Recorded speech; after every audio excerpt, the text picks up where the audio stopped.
Hey everybody, it's time for another quick and dirty painting video with me. It's Adventures with Peps time. And look at this, we are painting some facehuggers from the Gale Force 9. Another glorious day in the Marine Corps. These are tiny. They are teeny tiny. They're about the size of a quarter. Stood up. I really should have put a coin into the picture so you could actually see what I'm talking about. But they are covered in detail. So as usual, prime them black. You're going to see the paint pots popping up as I'm talking. But I hate talking about me painting, so I'm going to read about facehuggers. And if there's some time left over, we'll go over some of the stages that I went through. So the facehugger, which has a really weird kind of taxonomical name, Manumala noxhydria, and designated as Stage 1 Xenomorph by Weyland-Yutani scientists. And some also call it Stage 2, depending on if they claim that the egg is Stage 1 or not. It is a parasite form of the species Xenomorph XX121 that hatches from an Ovomorph. It is the second stage in the Xenomorph life cycle and exists solely to implant a chestburster within a living host creature via their mouth. As such, it has no real offensive capabilities, beyond an ability to spit acid, which is generally only used to gain access to hosts and not for attack, and must rely on stealth, surprise, or their victims being previously immobilized by an attacker to achieve this implantation. Notably, a facehugger dies shortly after its task has been completed. Now, whilst I'm putting down the rack of flesh as the base coat, we will go into the alternative forms of facehuggers. So you have the royal facehugger, which has the ability to lay a queen embryo inside a host, as well as a further standard embryo inside a second host, a tactic designed to give the unborn queen an immediate bodyguard in the form of a normal drone. The necessity of a royal facehugger in creating a queen has never been definitive. Many sources show standard facehuggers to be capable of creating a queen, given that the Xenomorph species is adaptive in so many ways. This may well be plausible, yet in the novel Aliens prototype, it is suggested that the determination of a facehugger as being either royal or a drone is seemingly up to nothing more than genetic chance. And while in the drone's case it would be a welcome chance, it doesn't seem to rely on this idea as a train of thought, as it follows a significantly slower growth rate for its hive.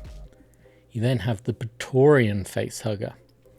As with the royal facehugger, Praetorian facehuggers play a part in creating queens by implanting Praetorian chestbursters.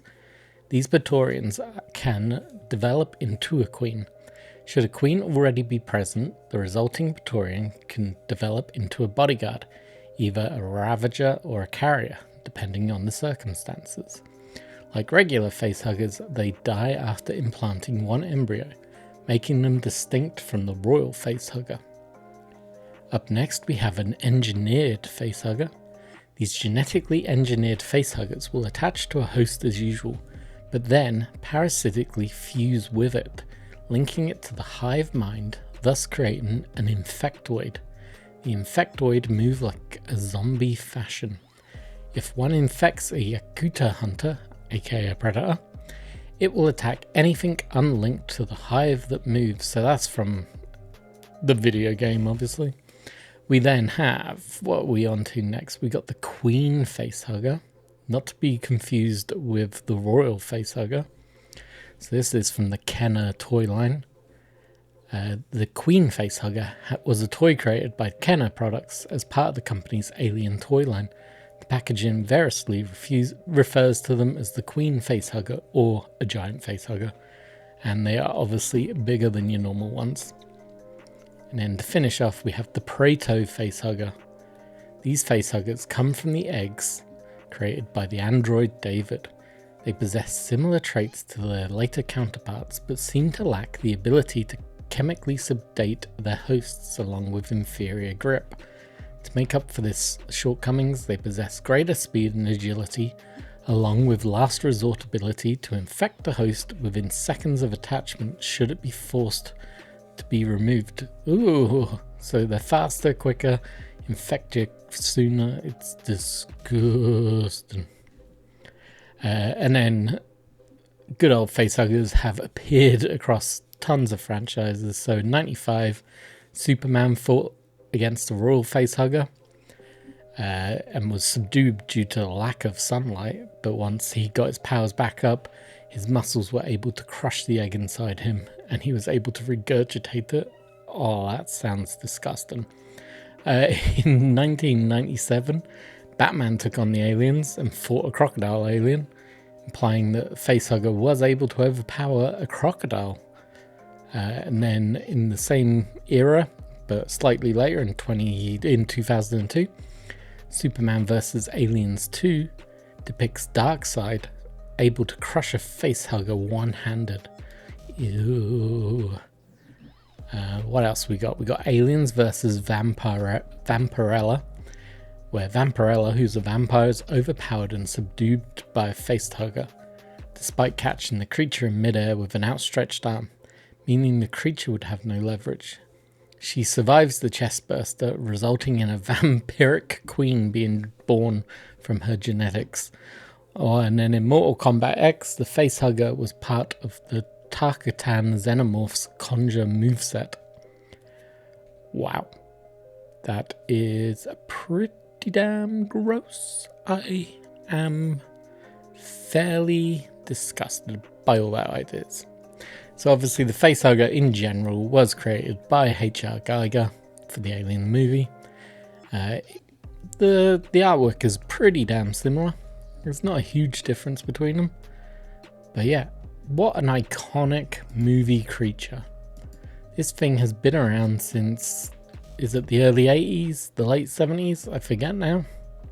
And it has never really had any facelifts, any changes. The aliens have had slight changes throughout the franchise. Predators have throughout their franchise, but the Facehuggers have relatively stayed the same. And I love that fact about them. If you ever get a chance to watch the Romulus special features, I highly recommend it. The stuff they did with their little Facehuggers is amazing. Also that film, the Facehugger scene where they're creeping through the corridor. Don't want to give spoilers, but it's so good. And then the water scene, it put me on the edge of the seat when I was watching it at cinema, and it just creeps me out the way they deal with it.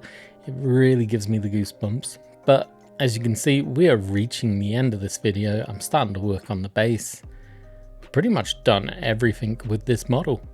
It had the rack of flesh paint put down first, had a heavy wash with the Reikland flesh tone, and then we used the Alchemist pink or purple to do its little tongue. I know it has a proper name, but I like the idea of thinking it's a tongue. And these things are pretty much done, so I'm going to finish up the bases off camera to match my other figures. You paint your bases the way you want to, and we'll have some glamour shots at the end, and that we'll call it a day. As always, I appreciate you stopping by. Make sure you like, comment, subscribe, all that really good fun stuff. It really helps me out, helps the channel grow, it helps it get seen by more people. And if you're feeling really generous, you can buy me a cup of hot chocolate, a cup of coffee. Down below there'll be the button that lets you do that. It's $2 a month. It goes a long way. I use it to buy myself hot drinks and now and again treat myself to a pot of paint or a paintbrush. So yeah, please consider. If you do, thank you very much and have a great week. I'll catch you in the next video very soon. Bye-bye.